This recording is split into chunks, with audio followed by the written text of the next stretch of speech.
ನಮಸ್ಕಾರ ಸ್ನೇಹಿತರೆ, ಭಗವದ್ಗೀತೆಯ ಪ್ರಸ್ತಾವನೆಯ ಮುಂದುವರೆದ ಭಾಗ.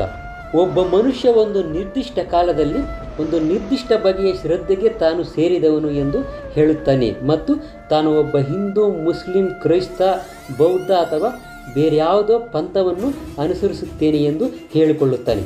ಇಂತಹವು ಸನಾತನ ಧರ್ಮೇತರ ಹೆಸರುಗಳು. ಹಿಂದೂವೊಬ್ಬನು ತನ್ನ ಮತವನ್ನು ಬದಲಾಯಿಸಿ ಮುಸ್ಲಿಂ ಆಗಬಹುದು, ಅಥವಾ ಮುಸ್ಲಿಂನೊಬ್ಬನು ತನ್ನ ಮತವನ್ನು ಬದಲಾಯಿಸಿ ಹಿಂದೂ ಆಗಬಹುದು. ಕ್ರೈಸ್ತನೊಬ್ಬನು ತನ್ನ ಮತವನ್ನು ಬದಲಾಯಿಸಿ ಬೇರೆ ಧರ್ಮಕ್ಕೆ ವರ್ಗಾವಣೆ ಆಗಬಹುದು. ಈ ಸನ್ನಿವೇಶದಲ್ಲಿಯೂ ಮತದ ಬದಲಾವಣೆಯ ಇತರ ಸೇವೆ ಮಾಡುವ ಸನಾತನ ಧರ್ಮದ ಮೇಲೆ ಪ್ರಭಾವ ಬೀರುವುದಿಲ್ಲ. ಯಾವುದೇ ಸನ್ನಿವೇಶದಲ್ಲಿಯೂ ಹಿಂದೂ ಆಗಲಿ, ಮುಸ್ಲಿಂ ಆಗಲಿ ಅಥವಾ ಕ್ರೈಸ್ತ ಆಗಲಿ ಮತ್ತೊಬ್ಬ ಸೇವಕ ಆಗಿರುತ್ತಾನೆ. ಆದ್ದರಿಂದ ಯಾವುದೋ ಒಂದು ಮತಕ್ಕೆ ಸೇರಿದವನು ಎಂದು ಹೇಳಿಕೊಂಡರೆ ಸನಾತನ ಧರ್ಮಕ್ಕೆ ಸೇರಿದವನು ಎಂದಲ್ಲ. ಸೇವೆ ಮಾಡುವುದೇ ಸನಾತನ ಧರ್ಮ ಅಂತ ಅರ್ಥ. ವಾಸ್ತವವಾಗಿ ನಮಗೆ ಭಗವಂತನೊಡನೆ ಸೇವೆಯ ಬಾಂಧವ್ಯವಿದೆ. ಭಗವಂತನೇ ಪರಮ ಭೋಕ್ತಾರ. ಜೀವಿಗಳಾದ ನಾವೆಲ್ಲರೂ ಅವನ ಸೇವಕರು. ನಾವೆಲ್ಲ ಹುಟ್ಟಿರುವುದೇ ಭಗವಂತನ ಸೇವೆ ಮಾಡುವುದಕ್ಕೋಸ್ಕರ. ಆ ದೇವೋತ್ತಮ ಪರಮಪುರುಷನಾದ ಸನಾತನ ಭೋಗದಲ್ಲಿ ನಾವು ಸಹ ಭಾಗಿಗಳಾದರೆ ನಾವು ಸುಖ ಜೀವಿಗಳಾಗುತ್ತೇವೆ. ಅದನ್ನು ಬಿಟ್ಟು ಬೇರೆ ರೀತಿಯಲ್ಲಿ ನಾವು ಸುಖ ಜೀವಿಗಳಾಗುವುದು ಸಾಧ್ಯವಿಲ್ಲ. ಹೊಟ್ಟೆಯೊಡನೆ ಸಹಕರಿಸದ ದೇಹದ ಯಾವುದೇ ಭಾಗವು ಹೇಗೆ ಸುಖವಾಗಿ ಇರೋದಕ್ಕೆ ಸಾಧ್ಯ ಇರೋದಿಲ್ವೋ ಹಾಗೆಯೇ ನಾವು ಸ್ವತಂತ್ರವಾಗಿ ಸುಖ ಜೀವಿಗಳಾಗುವುದು ಕೂಡ ಸಾಧ್ಯವಿಲ್ಲ. ಭಗವಂತನಿಗೆ ಅಲೌಕಿಕವಾದ ಪ್ರೀತಿಯ ಸೇವೆಯನ್ನು ಅರ್ಪಿಸದೆ ಜೀವಿಯು ಸುಖವಾಗಿ ಇರುವುದಕ್ಕೆ ಸಾಧ್ಯವಿಲ್ಲ.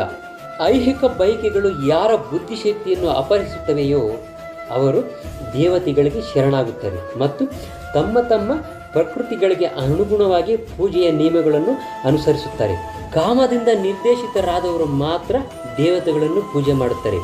ಪರಮಪ್ರಭುವಾದ ಶ್ರೀಕೃಷ್ಣನನ್ನು ಪೂಜೆ ಮಾಡುವುದಿಲ್ಲ ಎಂದು ಇಲ್ಲಿ ಸ್ಪಷ್ಟವಾಗಿ ಹೇಳಲಾಗಿದೆ. ನಾವು ಕೃಷ್ಣನ ಹೆಸರನ್ನು ಹೇಳಿದಾಗ ಯಾವುದೇ ಒಂದು ಪಂಕ್ತಿಯ ಅಥವಾ ಗುಂಪಿನ ಹೆಸರನ್ನು ಹೇಳುತ್ತಿಲ್ಲ. ಕೃಷ್ಣ ಎಂದರೆ ಅತ್ಯುನ್ನತವಾದ ಆನಂದ. ಭಗವಂತನೇ ಎಲ್ಲ ಆನಂದದ ಸಾಗರ. ಇಲ್ಲಿ ಎಲ್ಲವೂ ಕೂಡ ಆನಂದದ ಭಂಡಾರ ಎಂದು ದೃಢಪಡಿಸಿದೆ. ನಾವೆಲ್ಲರೂ ಕೂಡ ಆನಂದಕ್ಕಾಗಿ ಹಾತೊರೆಯುತ್ತಿದ್ದೇವೆ. ಭಗವಂತನಂತೆ ಜೀವಿಗಳು ಕೂಡ ಪ್ರಜ್ಞಾಭರಿತರು ಮತ್ತು ಅವರ ಸುಖವನ್ನು ಬಯಸುವವರು. ಭಗವಂತನು ಸದಾ ಆನಂದಮಯನು. ಜೀವಿಗಳು ಭಗವಂತನೊಂದಿಗೆ ಸೇರಿದರೆ, ಅವನೊಡನೆ ಸಹಕರಿಸಿದರೆ ಮತ್ತು ಅವನ ಸಹವಾಸದಲ್ಲಿ ಭಾಗಿಗಳಾದರೆ ಅವರೂ ಕೂಡ ಸುಖ ಜೀವಿಗಳಾಗುತ್ತಾರೆ.